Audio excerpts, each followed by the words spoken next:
తర్వాత సామాన్య వాక్యాలు సంయుక్త వాక్యాలుగా ఎలా మారుతాయి అనేది ఇప్పుడు మనం తెలుసుకుందాం. చూడండి, ఇప్పుడు సామాన్య వాక్యాలు సంయుక్త వాక్యాలుగా మారేటప్పుడు జరిగే పరిణామాలు, ఏమేమి పరిణామాలు జరుగుతాయి, ఏ మార్పులు జరుగుతాయి అనే దాని గురించి ఇప్పుడు చూద్దాం.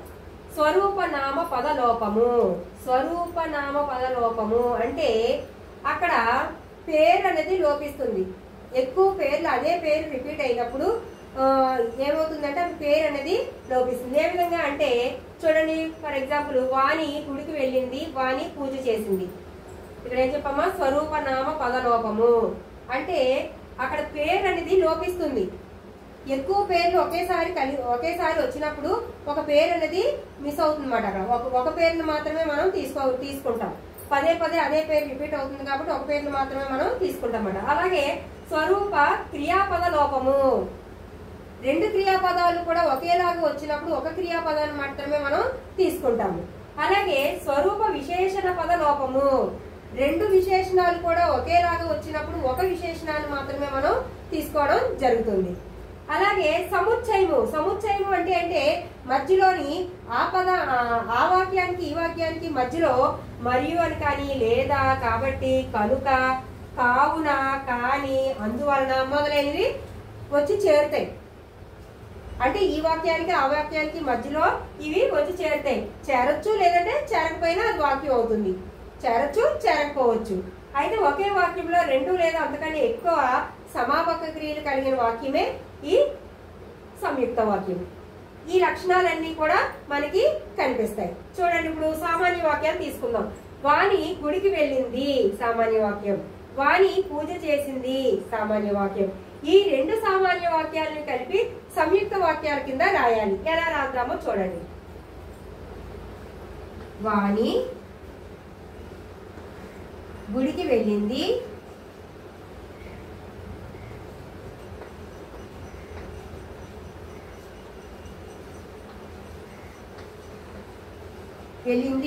పక్కన కామా పెట్టచ్చు, లేదా మరియు అని కూడా పెట్టచ్చు. వాణి గుడికి వెళ్ళింది మరియు పూజ చేసింది. అక్కడ ఏం చేసింది, మరియు పూజ చేసింది. మరియు లేనప్పుడు కామా పెట్టుకోవాలి. మరియు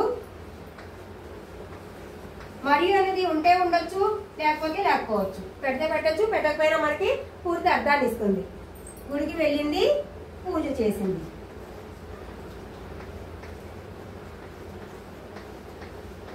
ఇక్కడ రాణి అన్నది ఏమైంది, ఇక్కడ స్వరూప నామ పద లోపమైంది.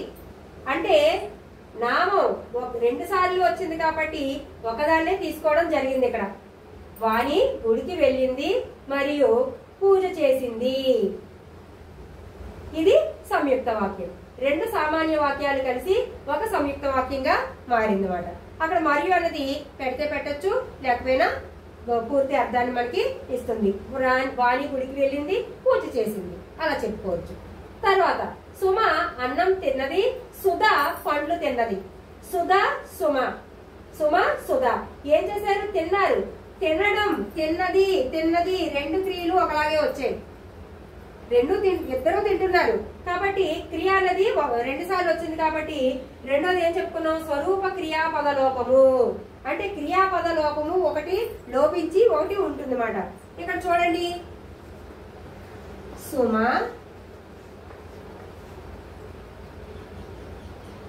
అన్నం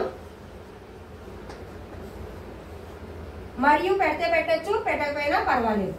మరియు సుధ పండ్లు తిన్నారు. అక్కడ ఇద్దరు గురించి చెప్తున్నాం కాబట్టి తిన్నారు అని చెప్పేసి తిన్నది తిన్నది అనేది పోయి రెండు కలిపి తిన్నారు అని చెప్పేసి ఈ క్రియ అనేది మనకి వస్తుందన్నమాట. అంటే సుమ అన్నం, సుధ పండ్లు తిన్నారు. అంటే ఇక్కడ ఏమి లోపించింది, క్రియ లోపించింది. ఒక క్రియ అనేది లోపించింది, రెండు క్రియలు కలిపి ఒకే క్రియ కింద వచ్చిందన్నమాట. ఇది సంయుక్త వాక్యం కింద మారడం.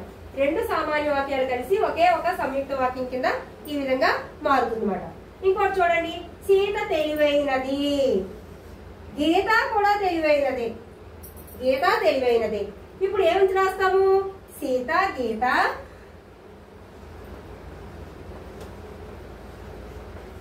సీత గీత తెలివైన వాళ్ళు.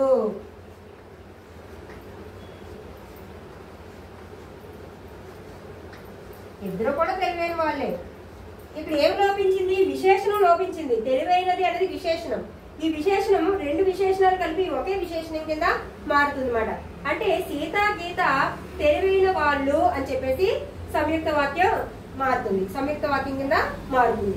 ఇక్కడ సీత తెలివైనది, గీత తెలివైనది, రెండు తెలివైన గుణాలు వచ్చింది, గుణం వచ్చింది కాబట్టి ఇక్కడ సీత గీత తెలివైన వాళ్ళు, సీత మరియు గీత తెలివైన వాళ్ళు. ఓకేనమ్మా. తర్వాత రాముడు అన్న, లక్ష్మణుడు తమ్ముడు. ఇక్కడ క్రియలేని పదం, క్రియ లేదు. ఇది క్రియ ఉన్న సామాన్య వాక్యాలు, ఇది క్రియ లేని సామాన్య వాక్యాలు. క్రియ సహిత సామాన్య వాక్యము, క్రియ రహిత సామాన్య వాక్యము. చూడండి, రాముడు అన్న, లక్ష్మణుడు తమ్ముడు అంటే రాముడు లక్ష్మణుడు ఏమవుతారు? అన్న తమ్ముడు. రాముడు లక్ష్మణుడు ఏమవుతారమ్మా? రామ లక్ష్మణులు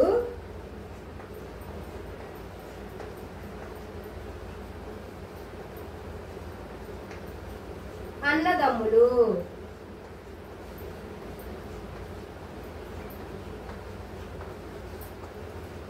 రామ లక్ష్మణులు అన్నదమ్ములు. ఇక్కడ మొత్తం కలిపి రాయడం జరిగింది. చూడండి, రాముడు అన్న, లక్ష్మణుడు తమ్ముడు. ఇప్పుడు ఏమని రాసాము? రామ లక్ష్మణులు అన్నదమ్ములు అయింది. ఈ విధంగా సంయుక్త వాక్యం అనేది ఏర్పడుతుంది. ఇంకోటి చూడండి, ఆయన యాక్టరా, ఆయన డాక్టరా. ఆయన యాక్టరా, ఆయన డాక్టరా అంటే ఆయన యాక్టరా లేదా డాక్టరా, ఆ విధంగా సంయుక్త వాక్యం అనేది వస్తుంది. సామాన్య వాక్యాలు ఏంటి? ఆయన యాక్టరా, ఆయన డాక్టరా అని చెప్పేసి ఉంటే, సంయుక్త వాక్యం వచ్చేసరికి ఏమవుతుందంటే ఆయన అనేది ఒకసారి తీసుకున్నాం. ఆయన యాక్టరా లేదా, లేదా అనేది కూడా పెట్టుకుంటే పెట్టుకోవచ్చు, లేదంటే మానేయవచ్చు. లేదా యాక్టరా, డాక్టరా, యాక్టరా. తర్వాత కవిత్వంలో పాకం ఉంది, కవిత్వంలో రుచి ఉంది, భోజనంలో రుచి ఉంది, భోజనంలో పాకం ఉంది. దీన్ని ఎలా రాయాలి? చూడండి, కవిత్వంలో పాకం ఉంది, భోజనంలోని పాకం ఉంది. కవిత్వంలో రుచి ఉంది, భోజనంలోని రుచి ఉంది. ఇప్పుడు ఏం రాయాలి? కవిత్వంలో, భోజనంలో పాకం, రుచి ఉన్నాయి. ఏం రాయాలమ్మా?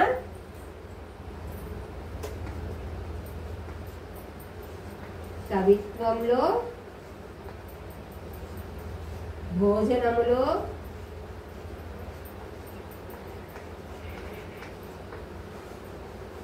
ఏమున్నాయి? పాకం, రుచి ఉన్నాయి. పాకం మరియు రుచి అని రాసుకోవచ్చు. రుచి